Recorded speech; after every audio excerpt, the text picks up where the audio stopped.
성이 나가지고 아벨을 갖다 돌로 죽인 일이 있었습니다.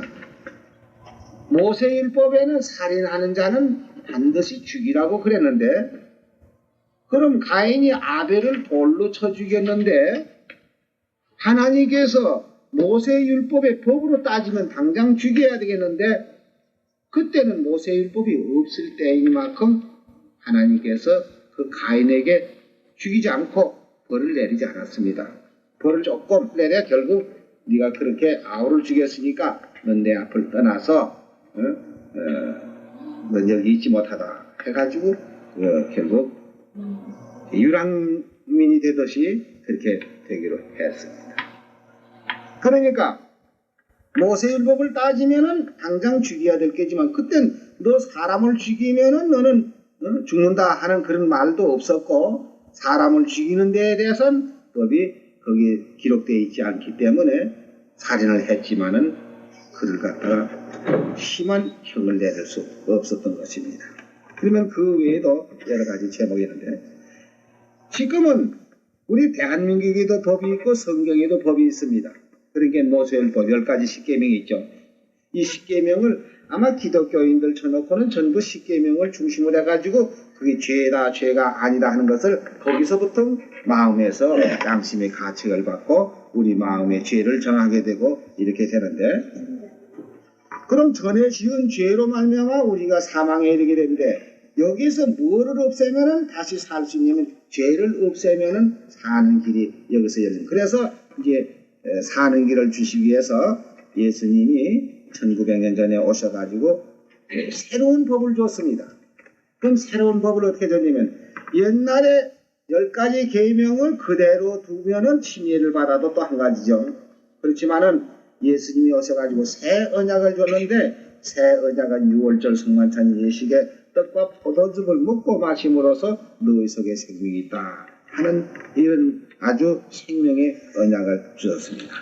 그럼 생명의 언약을 우리 사는 법을 주는데, 이 사는 법을 주는 데 있어서도 전에 그 죄라는 것을 이걸 어떻게 해야 된다 이 말이에요. 그냥 없앨 수는 없는 게고, 전에 지은 거는 죄값은 사망이라고 했어요. 죄값은 사망이라는 건 6장 23절에 보면 죄의 삭은 사망이요 하나님의 은사는 그리스도 예수 우리 주 안에 있는 영생이니라. 그게 죄의 값은 사망이니까 언젠가는 우리가 죽어야 되는 것입니다.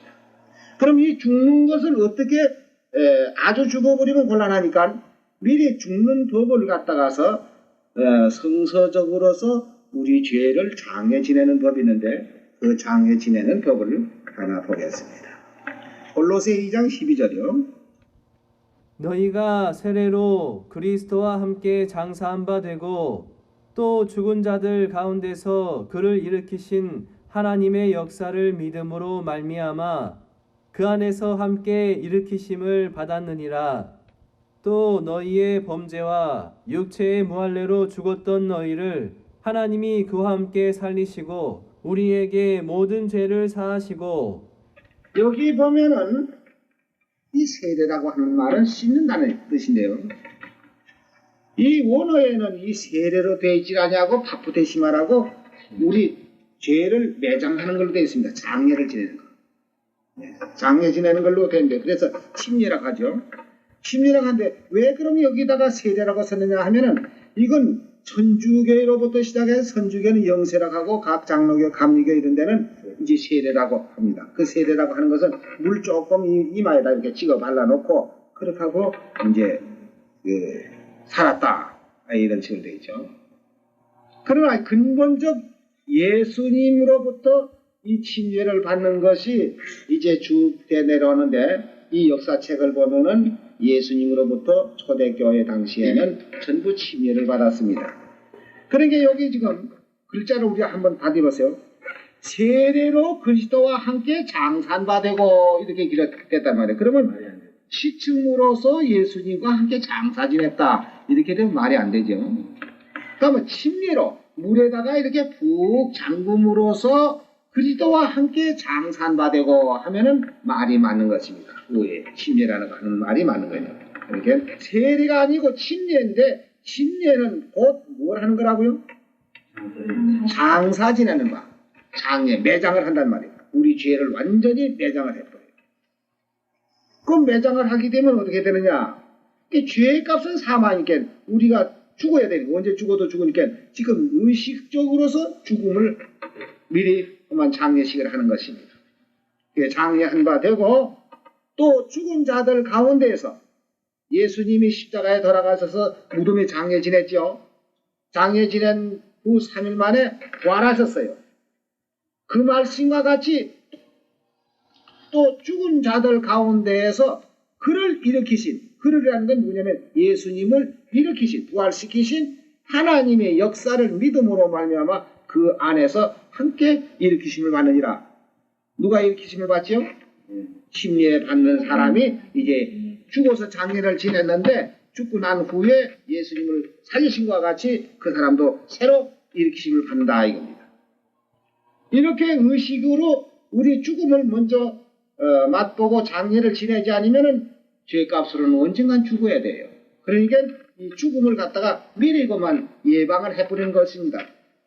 옛날에 호일자병이라고 한다든지 무슨 이런 병마가 올 때에는 미리 예방하듯이 우리 죽음을 미리 예방을 해서 죽어서 죄를 그만 없애버려요. 그래서 죽은 사람은 죄 때문에 죽었고 다시 일으키는 거는 누구 때문에 일으키죠? 네, 예수님을 죽은 가운데에서 일으키신 하나님의 역사를 내가 믿기 때문에 나도 이제 죽어서 장례 지냈고 예수님을 살리신 것과 같이 나도 새로 일으키심을 받는다. 그와 같이 우리 죄를 지금 침례를 받음으로써 이제 그 과거의 죄는 완전히 정리되는데 그 죄 때문에 내가 사망이 왔고 이런데 이제 죄를 없이 해줬는데 침례를 받음으로써 죄는 없어졌지만 깨끗한 몸이 또 이 세상에 사니까 자연히 우리 이목이 있고 뭘 보는 것이다. 세상에 이 눈이 이거 있다고 해서 이 보는 거 자꾸 함부로 봐도 이거 안 되는 거예요. 이 눈 잘못 보면 그만 큰 범죄를 하는 수가 있고 또 이 귀가 있다고 해서 이 귀가 자꾸 들으면 좋은 줄 알아도 이게 좋은 말 들어야지 나쁜 말 들어보면 이 귀가 범죄를 또 해요. 그러니까 세상에 모든 불의한 것이 죄라고 했습니다. 그럼 또 죄 지면은 또 죽는 거 아닙니까? 그럼 매일 하루 한 번씩 침례를 받다가 시대해야 안 되겠느냐 이렇게 생각하는데 그럼 우리는 어떤 것이냐? 죄를 없이 했으면 죄를 짓지 않도록 만들어줘야 된다. 좀 이렇게 예를 들어 말씀드리자면은 요새는 과학이 발달됐고 이러기 때문에 바다의 어장들 저 바다에 가서 고기를 그저 많이 잡아가지고도 지금 그거 다 처리합니다. 근데 옛날에는 저 묵호지방에서 수림이 이런 고기를 잡든지 너무 많이 잡혀도 큰 걱정이라고. 왜 걱정이냐면 처리를 못해서. 그게 금방 어떻게 다 팔리면 당해지만은 죽은 고기 그저 하루 이틀만 주면 냄새 나고 썩고 이러니까 그 냄새는 썩어지면 그만 바다에다 퍼내밀고 이러는 일들을 하고 있죠. 그렇지 않으면 이제 그 고기가 다 썩어서 못 먹을 정도 되기 전에 소금을 쳐놓으면 좀 당분간 오랫동안 견딜 수 있습니다. 근데 요새는 과학이 발달해서 냉동실을 만들어가지고요.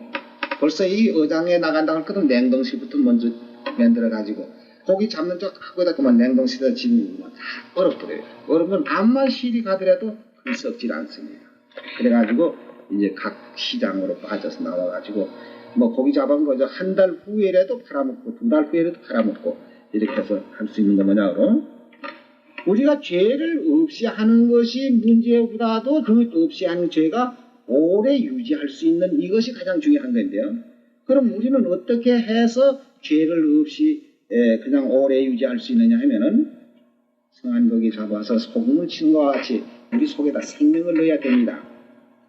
생명을 넣어야 되는데 어떤 사람은 침례가 여기 침례라고 하지 않으시게 세례를 하니까 씻는다. 그래서 장로이나 감히 물 여기 조금 얹혀놓고 그렇게 놓고는 이제 다 씻었다. 이제 깨끗하다. 이렇게 해서 하는데 이 침례라는 것은 우리 죄를 씻는 게 아니라는 것을 베드로 전서 3장 여기 21절에 보면은 잘 설명하고 있습니다. 물은 예수 그리스도의 부활하심으로 말미암아 이제 너희를 구원하는 편이 곧 세례라. 육체의 더러운 것을 제하여 버림이 아니요 오직 선한 양심이 하나님을 향하여 찾아가는 것이라. 저는 하늘에 오르사 하나님 우편에 계시니 천사들과 권세들과 능력들이 저에게 순복하느니라. 여기 침례 받는 것이 우리 더러운 것을 씻는 것이 아니라. 그럼 더러운 것을 씻는 게 아니고 뭐냐? 오직 선한 양심이 하나님을 향하여 찾아가는 것이라고. 그럼 선한 양심이 죄가 있고도 선한 양심이 가질 수 있습니까? 죄 가지고도 선한 양심을 가지고 있어요? 예.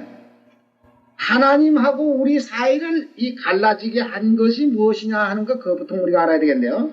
자, 이사야 59장 1절에서부터 보겠습니다. 여호와의 손이 짧아서 구원치 못하심도 아니요 귀가 둔하여서 듣지 못하심도 아니라 오직 너희 죄악이 너희와 너희 하나님 사이를 내었고 너희 죄가 그 얼굴을 가리워서 너희를 듣지 아니하게 함이니 이는 너희의 손의 피가 너희의 손가락의 죄악이 더러웠으며 너희의 입술은 거짓을 말하며 너희의 혀는 악독을 바람이라. 자, 이런데 이걸 가지고 선한 양심 하나님 찾아갈 수 있어요? 죄는 양심이 허락을 안 하는 것입니다. 내가 죄를 가지고서 나 깨끗하다, 하나님하고 내가 동행할 수 있다 하고 하나님 뒤에 줄줄 따라다닐 수 있느냐면 그렇게 될 수가 없어요. 그러니까 여기 베드로 전서 3장 21절에 그 물은 하는 말은 여기 노아 홍수 때에 노아의 식구 8사람이 구원받은 그 물을 말하는데 이 물은 예수 그리스도의 부활하심으로 말미암아 이제 너희를 구원하는 편이 곧 세례라. 육체의 더러운 것을 제하여 버림이 아니요 오직 선한 양심이 하나님을 향하여 찾아가는 것이냐. 그러니까 죄가 완전히 다 청산되고 장려제 매장을 씻어가지고는 안 되죠. 씻으면 아주 죄의 뿌리가 남아있단 말이에요. 그 뿌리가 남아있으니까 언제든지 뿌리가 남아있으면요 저 산에 아카시아 나무 더 많이 있는데 어떤 사람 그 아카시 나무 이걸 없애려고 비언해도 또 나오고 비언해도 또 나오고 애를 먹는 게라. 그래서 이 사람이 비다가 못해서 이래 가지고 안 된다. 그래서 이제 그때는 막 어깨를 가지고 부럭지를 막 파내 그래요. 그래 놓으니까 이제 그게 안 나온다. 죄를 씻어서야 안 되죠. 그러니까 장애를 지내는 겁니다. 그렇게 해서 이제 완전히 죄의 뿌리를 빼서 내버리고 이제 선한 양심을 가지고 하나님을 향하여 찾아가는데 그럼 침례받고 또 지으면 어떡할까요? 그러니까 침례받고 죄를 짓지 아니하는 이 새 언약이 있습니다. 새 언약. 요한복음 6장 53절에서부터 예수께서 이르시되 내가 진실로 너희에게 이르노니 인자의 살을 먹지 아니하고 인자의 피를 마시지 아니하면 너희 속에 생명 없느니라. 내 살을 먹고 내 피를 마시는 자는 영생을 가졌고 내 살을 먹고 내 피를 마시는 자는 영생을 가졌고 마지막 날에 내가 그를 다시 살리리니 내 살은 참된 양식이요 내 피는 참된 음료라다. 내 살을 먹고 내 피를 마시는 자는 내 안에 거하고 나도 그 안에 거하나니 살아계신 아버지께서 나를 보내심에 내가 아버지로 인하여 사는 것 같이 나를 먹는 그 사람도 나로 인하여 살리라. 이것은 하늘로서 내려온 떡이니 조상들이 먹고도 죽은 것과 같지 아니하여 이 떡을 먹는 자는 영원히 살리라. 그러니까 예수님의 살을 먹고 예수님의 피를 마시면 우리 속에 생명이 들어갑니다. 생명. 자, 생명이 들어가고도 또 썩는다면 어떡합니까? 생명이 들어가 있는데도 또 썩는다고 할 수가 없지요. 그러면은 때로는 이제 우리가 침례를 받고도 이 세상에 살다 보면 그 세상 사람과 같이 지내다 보니까 본의 아닌 불의한 것들이 더러 많이 있습니다. 근데 그런 경우에는 어떻게 되느냐 하게 되면요 요한일서 5장 16절에 보면은 누구든지 형제가 사망에 이르지 아니한 사망에 이르지 아니하는 죄, 범하는 것을 보거든 구하라. 그러면 사망에 이르지 아니하는 범죄자들을 위하여 저에게 생명을 주시리라. 사망에 이르는 죄가 있으니 이에 대하여 나는 구하라 하지 않노라. 모든 불의가 죄로 돼 모든 불의가 죄로 돼 사망에 이르지 아니하는 죄도 있도다. 그러니까 이 사망에 이르는 죄라는 것은 어떤 것이냐 하면은 우리 세상 죄에도 너무 심하게 하는 것들은 안 되지만은 여기에서 사망에 이르는 죄가 뭐인가? 히브리서 10장 26절. 우리가 진리를 아는 지식을 받은 후 우리가 진리를 아는 지식을 받은 후에 짐짓 죄를 범한 적. 여기 죄라는 건 무슨 죄냐면은 그 다음에 나옵니다. 어떤 게 그 죄냐면 짐짓 죄를 범한 적 다시 속죄하는 제사가 없고, 이 속죄라는 것은 이 새 언약을 말하는 것입니다. 속죄하는 제사가 없고 오직 무서운 마음으로 심판을 기다리는 것과 대적하는 자를 소멸할 맹렬할 불만 있으리라. 모세의 법을 폐한 자도 두세 증인을 인하여 불쌍히 여김이 없이 받지 못하고 죽였거든. 하물며 하나님의 아들을 밟고 자기를 거룩하게 한 언약의 피를 부정한 것으로 여기고 은혜의 성령을 욕되게 하는 자의 당연히 받을 형벌이 얼마나 더 중요하겠느냐 너희는 생각해봐라. 그러니까 여기 무슨 죄겠어요? 새 언약. 예, 이 언약의 질을 배반하고 나가는 것이 이것은 다시 속죄하는 제사가 없어요. 왜 그러냐면은 새 언약을 통해서 예수님의 살과 예수님의 피로 우리의 생명을 줬고 영생을 줬는데도 불구하고 그것을 부인하고 나갔을 때에는 옛날 모세의 율법을 폐한 자도 불쌍히 여기지 않고 죽였거든. 두 사람의 증인을 인해서 하물며 하나님의 아들을 밟고 자기를 거룩하게 하는 언약의 피를 부정하게 여긴다. 이것이 다시 용서함을 받을 수 없는 죄라는 것을 여기 말했습니다. 그러면 우리 속에 생명을 넣어준다는 말씀, 아까 어떻게 하면 생명이 들어간다고요? 요한복음 6장 53절에 예수님의 살을 먹고 예수님의 피를 마시면 너희 속에 생명이 있다. 생명이라는 뜻은 뭐냐면은 영원히 사는 뜻을 말합니다. 생명이 없으면 죽은 사람이고 생명이 있으면 산 사람입니다. 그러니까 생명이 있는 사람에게는 죽음이 있질 않지요. 그냥 영생이 항상 살아가지고 있기 때문에요. 근데 예수님의 살과 예수님의 피를 어떻게 우리가 먹고 마시느냐? 예?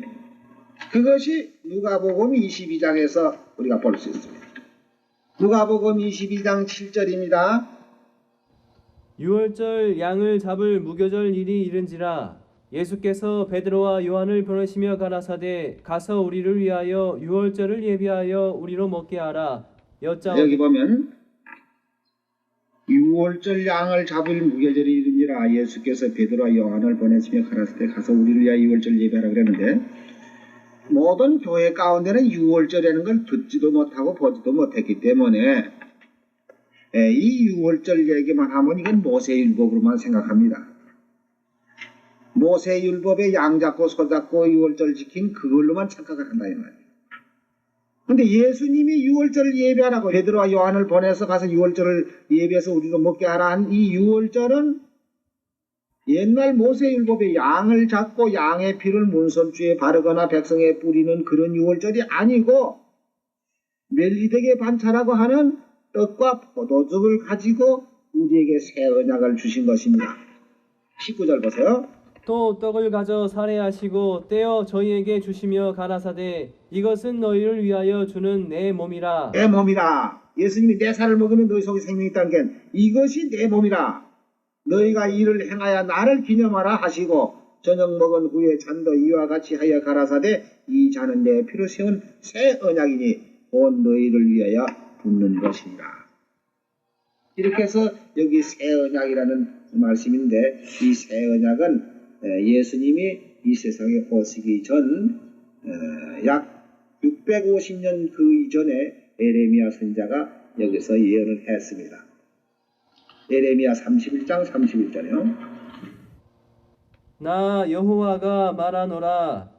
보라, 날이 이르리니 내가 이스라엘 집과 유다 집에 새 언약을 세우리라. 나 여호와가 말하노라. 이 언약은 내가 그들의 열조의 손을 잡고 애굽 땅에서 인도하여 내던 날에 세운 것과 같지 아니할 것은 내가 그들의 남편이 되었어도 그들이 내 언약을 파하였음이니라. 나 여호와가 말하노라. 그러나 그날 후에 내가 이스라엘 집에 세울 언약은 이러하니 곧 내가 나의 법을 그들의 속에 두며 그 마음에 기록하여 나는 그들의 하나님이 되고 그들은 내 백성이 될 것이라. 650년 전 그 즈음에 에레미야 선지자가 이제 장차 이 앞으로 600년 후에면 메시아가 세상에 오셔가지고 이제 새 언약을 세워 주실 것이다 하고 미리 예언한 그대로 모세율법이 아닌 이 새 언약을 세워 주실 것을 예언했습니다. 이 새 언약은 우리로 하여금 무조건 사는 법을 줬어요. 생명의 법을 줬단 말입니다. 사는 법. 그러면 히브리 8장 6절에 보면 어떻게 연결이 되어 있는가 한번 가서 보겠습니다. 그러나 이제 그가 더 아름다운 직분을 얻으셨으니 예, 그가라고 하는 말은 누구죠?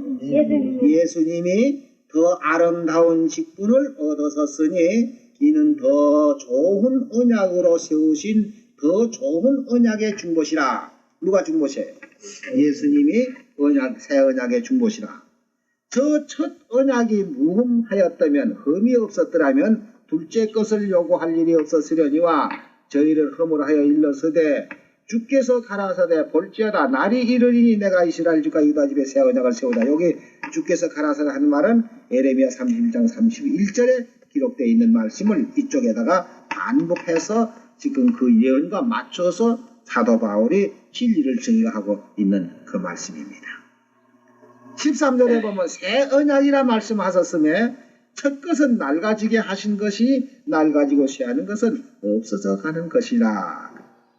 그러니까 옛 언약으로서는 우리 죄를 정하여 줄 따름이요 그 죄에서 결국 죽을 수밖에 없는 우리를 이 새 언약으로서 생명을 얻고 영생을 얻는 이런 진리를 주었습니다.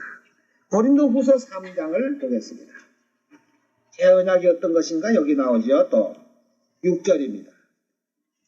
저가 또 우리로 새 언약의 일꾼 되기에 만족해 하셨으니 의문으로 하지 아니하고 오직 영으로 함이니 의문은 죽이는 것이요 영은 살리는 것이라. 여기 지금 잘 보세요. 저가 또 우리로 하여금 저가는 누구냐면 예수님이 또 우리로 새 언약의 일꾼 되기에 만족해 하셨으니 의문으로 하지 아니하고 오직 영으로 하면 의문은 뭐죠? 의문은 구약 모세율법을 말하는 의문으로 하지 아니하고 오직 영으로 영은 새 언약을 말하는 겁니다. 영으로 함이니 의문은 죽이는 것이요 영은 살리는 것이라. 의문은 왜 죽이는 겁니까? 예? 정하는 거. 예.